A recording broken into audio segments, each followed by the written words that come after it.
সেই সকাল থেকে ঘুরতে ঘুরতে এখন দুপুর হয়ে গেছে। আমি যে এখন কোথায় আছি তা আমি নিজেও জানি না। এখন আমি কোথায় যাব, কি খাবো?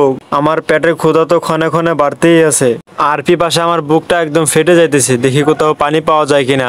এই তো এই দোকানে মনে হয় পানি আছে, যাই এখান থেকে একটু পানি খেয়ে আসি। এই তো পানি দেখা যাচ্ছে, দোকানদার বলে কিছু পানি খাই।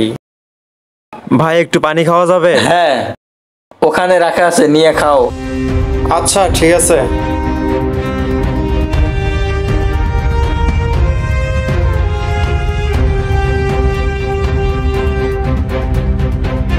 ইসিরে, এখানে কত খাবার রাখা আছে। এখান থেকে যদি কিছু খাবার খাইতে পারতাম তাহলে আমার কতই না ভালো লাগতো। সবাই খাচ্ছে আর আমি শুধু চেয়ে চেয়ে দেখতেছি, কেউ বলতেছে না তুমি খাবা।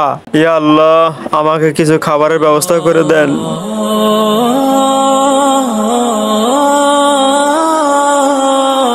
আসসালামু আলাইকুম। ওয়ালাইকুম আসসালাম। ভাই একটা রুটি দিয়েন তো। দেখেন হুজুর, কোনটা নেবেন নেন। আচ্ছা ভাই, আমি নিচ্ছি। আঙ্কেল, ওইদিকে একটু চাপলে আমি একটু বসতাম। ইসরে, এ দোকানে এসে সবাই কিছু না কিছু খাচ্ছে, শুধু আমি খাইতে পারতেছি না। এখন মনে হয় আমাকে পানি খেয়ে পেট ভরাতে হবে।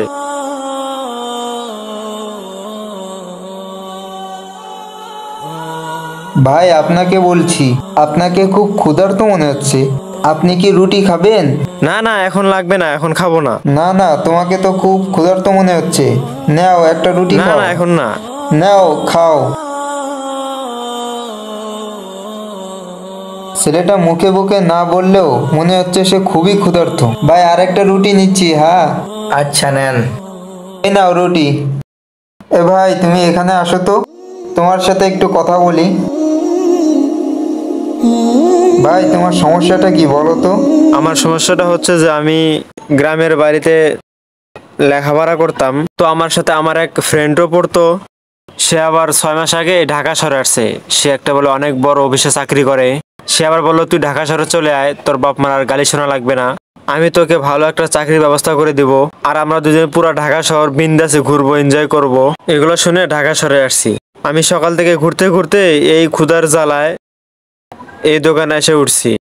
তারপর আপনি আসলেন, তখন আপনার সাথে পরিচয়। তুমি যে ঢাকা শহরে আসলা, তোমার মা বাবা কি তোমাকে আসতে বলেছে? তোমার মা বাবার কাছ থেকে তুমি অনুমতি নিয়েছো? না, আমি আমার মা বাবাকে জানাই নাই। হে আল্লাহ, তুমি যা করেছো এটা বিশাল বড় অন্যায়।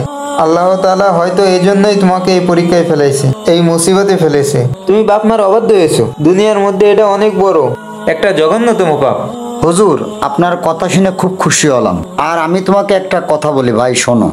তুমি বন্ধুর কথাই, যে গর্ভধারিণী মা, তাদের কাছে তুমি বলো না ঢাকা শহর চলে আইছো জীবন তাগিদার জন্য। যাক, ভালো উদ্যোগ। তুমি লেখাপড়া বাদ দিয়ে বন্ধুর কথাই বাপ মা না বলে চলে আইছো। আজকে বাপ মার কাছে বলে আসতা, কোনো সমস্যা ছিল না, বাপ মা তোমার খুঁজতো না। আজকে ঢাকার শহরে তুমি না খেয়ে কষ্ট করতেছো, ঘুরে বেড়াচ্ছ। আর বন্ধু কি খোঁজ খবর নেছে? নাই। বিনিময় কষ্ট তুমিই করতেছো। তাহলে বিপদের বন্ধু বাপ মা, বন্ধু না।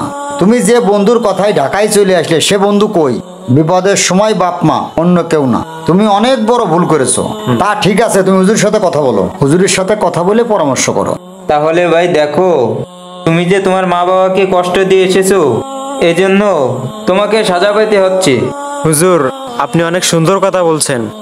আপনার কথাগুলো শুনে আমি আমার ভুলটা বুঝতে পারছি। আমি যে এখন দেশে যাব, আমার কাছে কোনো টাকা পয়সা নাই, সব শেষ হয়ে গেছে। ঠিক আছে ভাই, তোমার টাকা শেষ হয়ে গেছে, কোনো সমস্যা নেই। আমরা যারা আছি, আমাদের এখানে আমার শ্রদ্ধেয় বড় ভাই আছে, আরো অনেকজন এখানে আছে। আমরা সবাই মিলে যদি কিছু করে শরিক হই, কিছু করে সাহায্য করি, তাহলে আল্লাহ তাআলাই তোমাকে বাড়ি পৌঁছার তৌফিক দিবে। তুমি ঠিক মতো বাড়ি পৌঁছাতে পারবা। ভাই, আপনারা তো এই ভাইয়ের অবস্থা জেনেছেন। তো আল্লাহ তাআলা বলেছেন, যারা অভাবীকে সাহায্য করে, অসহায়কে সাহায্য করে, আল্লাহ রাসূল সাল্লাল্লাহু আলাইহি ওয়াসাল্লাম বলেছেন, 1 টাকা দানের বিনিময়ে আল্লাহ বহুত পরিমাণ সওয়াব দান করবেন। তো ভাই, সর্বপ্রথম আমি শরীক হইলাম, এবং আপনারাও কিছু করে শরীক হন। আচ্ছা হুজুর, আছে দিচ্ছি। ভাই আশা করা যায় এখানে যা হয়েছে এর মাধ্যমে আপনি আপনার মায়ের কোলে ফিরে যাইতে পারবেন। আপনি আমার জন্য দোয়া করবেন, আমরা সবাই আপনার জন্য দোয়া করি, আপনি যেন আপনার মায়ের কোলে ফিরে যেতে পারেন। জি হুজুর, ঠিক আছে। ঠিক আছে বড় ভাই। আর এই ভুলটা কখনো করবে না। বাপ মায়ের কষ্ট দিয়ে কেউ কখনো সুখী হতে পারে না। এই ভুলটা করো না ভাই। আমাদের সন্তানরা বর্তমান দুনিয়ার বুকে এই ভুলটাই করে, বাপ মার অবাধ্য হয়ে তারা খারাপ পথে চলে যায়। আমরা চাই তোমার মার কোলে তুমি ফেরত যাইয়ে সমস্যার সমাধান হয়ে যাক এখানেই, কেউ যেন কোনো ভুল না বুঝি। ঠিক আছে, যাও। ভাইয়ের অপরাধ বুঝতে পেরেছে। ভাইয়ের জন্য সবাই দোয়া করবেন, আল্লাহ তাআলার জন্য তাকে হেদায়েত দান করেন। সো গাইস, আমাদের এই ভিডিওটি কেমন লাগলো? যদি ভালো লেগে থাকে তাহলে লাইক, কমেন্ট, শেয়ার এবং পেজটিকে ফলো করে আমাদের সাথে থাকুন। ধন্যবাদ।